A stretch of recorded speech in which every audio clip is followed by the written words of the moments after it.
tampak sosok itu memiliki dua wajah, dengan salah satu wajahnya adalah orang yang kukenal selama ini. Halo guys, selamat datang kembali di cerita Eugenio. Setelah sekian lama, akhirnya cerita Eugenio comeback nih guys. Dan kali ini, gue akan membawakan cerita keenam kami yang berjudul Pencuri Wajah.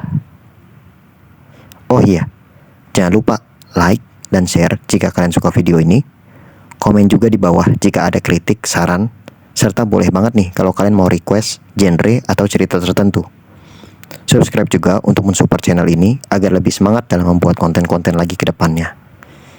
Oke deh, kalau begitu tidak usah berlama-lama lagi. Selamat menyaksikan.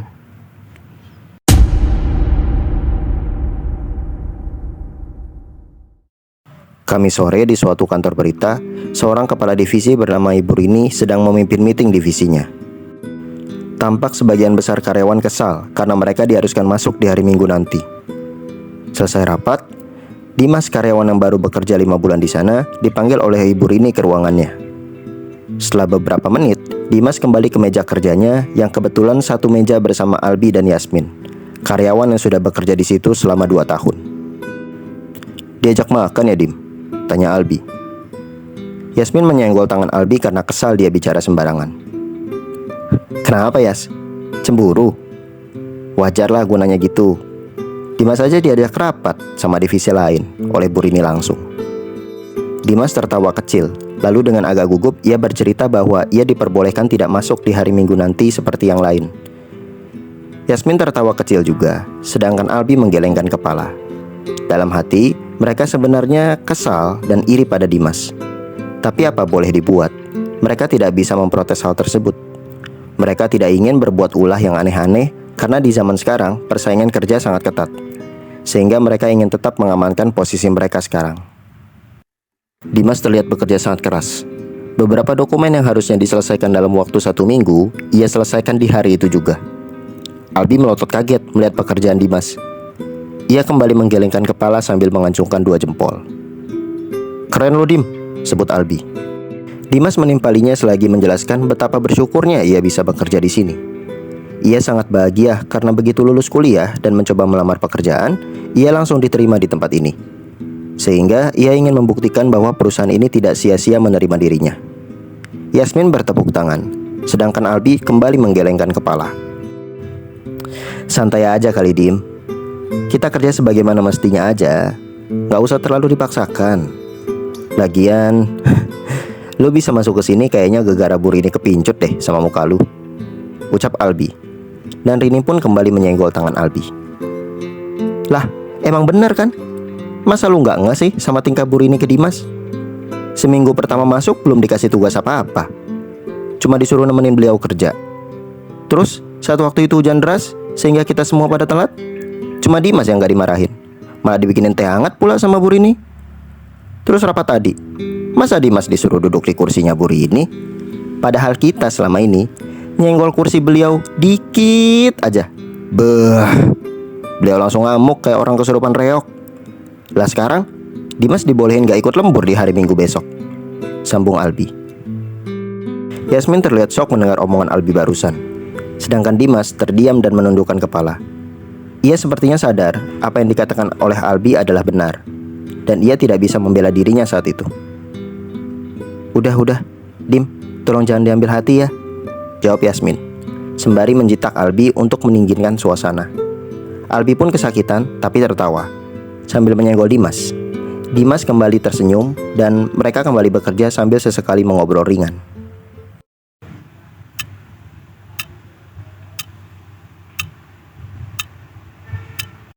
Jam menunjukkan pukul 22.15. Rapat bersama divisi lain telah usai. Bu Rini sudah menawarkan untuk mengantar Dimas sampai kos, tapi Dimas menolak. Akhirnya ia pulang dengan menaiki bus.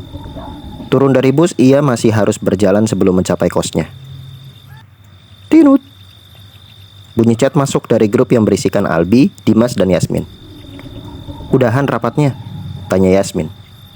"Sudah, ini lagi jalan pulang," balas Dimas, sembari mengirimkan fotonya yang sedang berjalan di gang tak jauh dari kosnya. "Hati-hati ya Dim," jawab Yasmin. Dimas membalas dengan stiker senyum. "Oh, lu gak sendiri?" saut Albi. Dimas kaget membaca chat Albi. Dengan agak gemetar, ia membalas chat Albi. Gak sendiri maksudnya gimana, Bi? Lah, itu yang di belakang lu siapa? Dimas pun menoleh ke belakang. Dan ya, tidak ada apa-apa. Dim, itu bukan temen lu yang pakai topi cap? Ia lalu melihat kembali foto yang ia kirim ke grup. Dan di situ memang terlihat ada orang lain yang berjalan di belakang dia. Namun karena ada lampu jalan, hanya sebagian badan ke bawah dan topi serta sedikit rambut yang terlihat jelas.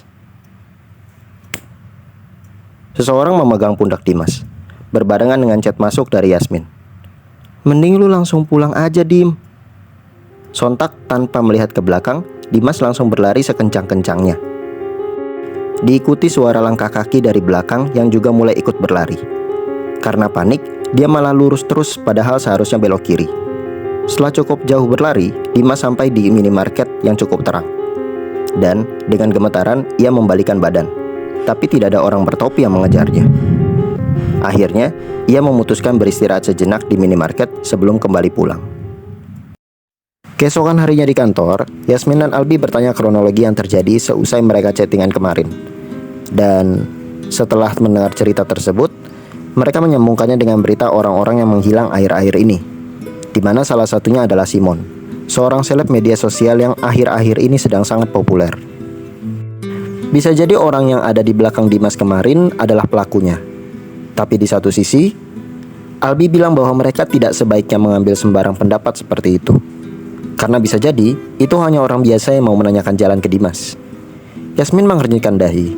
Ia bingung dengan Albi yang tumben-tumbenan bicaranya bijak begitu. Begitu melihat HP, Yasmin tersadar bahwa hari ini adalah hari ulang tahun Dimas.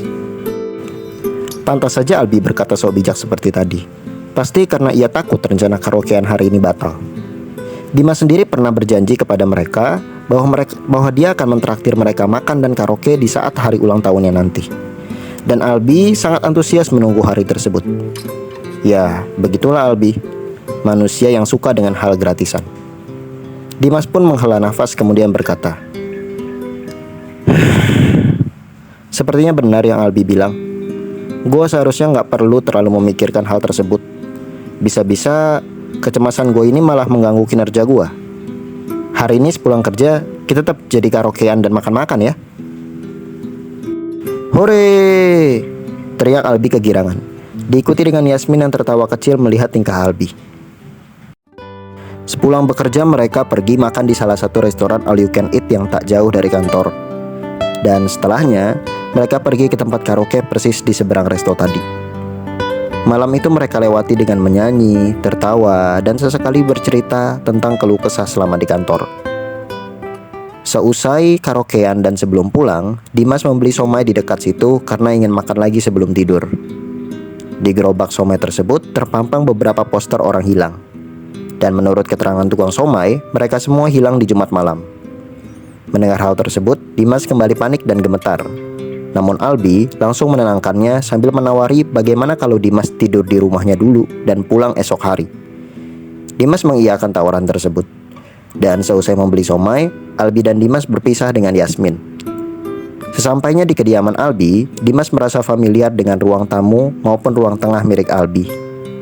Di satu sisi, ia tidak menyangka bahwa Albi menyewa tempat yang lumayan mewah. Kenapa, Dim? Tanya Albi. Dimas menggelengkan kepala dan berusaha kembali terlihat biasa saja. Albi paham dengan ekspresi Dimas tadi. Kemudian ia menjelaskan kalau sebenarnya ini rumah saudaranya. Hanya saja, saudaranya itu sedang pergi dinas keluar kota dan baru akan pulang 2 minggu lagi. Albi diminta untuk menjaga rumahnya ini sampai saudaranya pulang. Albi kemudian bilang kalau ia ingin mengecek garasi terlebih dahulu. Dimas pun memutuskan untuk bersantai sejenak di ruang tamu sambil memakan somai yang tadi ia beli. Tak lama suara kunci pintu terdengar.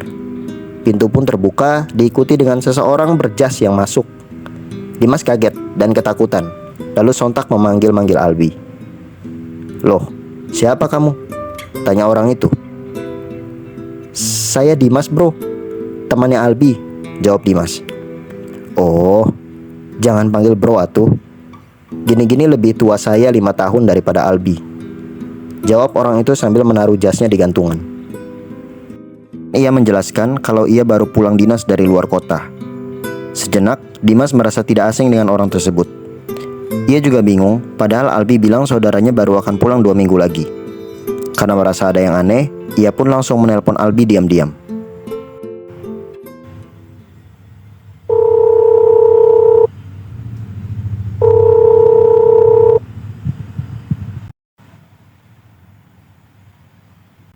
Tak disangka, suara telepon justru muncul dari orang itu. "Kamu gak usah telepon atau cari Albi lagi. Dia gak akan balik," sahut orang itu sambil menghadap ke belakang merapikan bajunya. Kenapa emangnya?" balas Dimas gugup. "Lu nyariin gua, Dim?" Tiba-tiba muncul suara Albi yang entah dari mana. "Albi, lu di mana?" jawab Dimas. Lalu orang tersebut pun berbalik arah dan terlihat setengah wajahnya yang berubah menjadi wajah Albi. "Halo Dim, gua salah bilang ya kalau saudara gua harusnya pulang hari ini. Ucap dengan nada berat separuh wajah Albi yang menempel di orang itu. Bagaikan ada petir menggelegar, lampu tiba-tiba mati, dan sosok itu tersebut langsung mencengkram tubuh Dimas dalam kegelapan. Akhirnya Dimas membenturkan kepalanya tanpa arah dan ternyata mengenai sosok wajah tersebut. Sosok itu berteriak dan Dimas mengambil kesempatan segera mengambil HP dan menyalakan senter untuk bisa mencari lokasi pintu keluar. Dimas menyorot sosok itu dengan HP-nya untuk memastikan sosok itu masih kesakitan. Tapi sosok itu malah menghilang. Karena bumbu somai di tangannya membuat permukaan tangan Dimas licin, HP-nya pun akhirnya terjatuh. Dengan panik, ia langsung mengambil 1000 langkah menuju pintu keluar yang sempat ia sorot tadi. Bagusnya, pintu itu tidak terkunci. Dimas langsung berlari sekencang-kencangnya melewati jalanan yang sangat gelap karena sebagian besar lampu jalan ikut mati.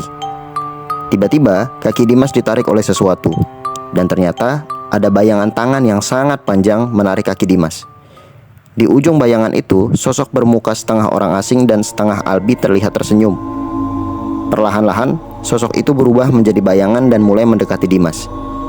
Dimas menjerit meminta pertolongan, tapi sosok itu langsung menyumpal mulut Dimas dengan bayangannya. Kau cukup sulit untuk ditaklukkan ya," ucap sosok itu dengan nada berat. Sosok itu langsung mengeluarkan pisau dari balik bayang-bayang tubuhnya dan bersiap menikam Dimas. Tepat saat pisau hampir menyentuh Dimas, sebuah peluru mengenai pisau tersebut dan pisau itu pun terlempar. Kemudian, lampu mobil menyinari Dimas dan sosok tersebut. Sontak, sosok itu berteriak dan langsung terbelah. Kemudian perlahan berubah kembali menjadi bentuk manusia normal. "Hei!" teriak orang yang keluar dari mobil tersebut. "Aku akan kembali," ucap sosok itu. Lalu sosok itu langsung melepas Dimas, berubah kembali menjadi bayangan dan pergi kabur ke semak-semak. Ternyata orang yang keluar dari mobil adalah seorang bapak-bapak berusia kisaran 40-an tahun dengan pakaian rapi. "Kamu gak apa-apa, Dek?" tanya bapak itu.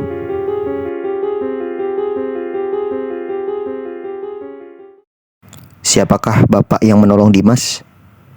Dan apakah sosok itu benar akan kembali?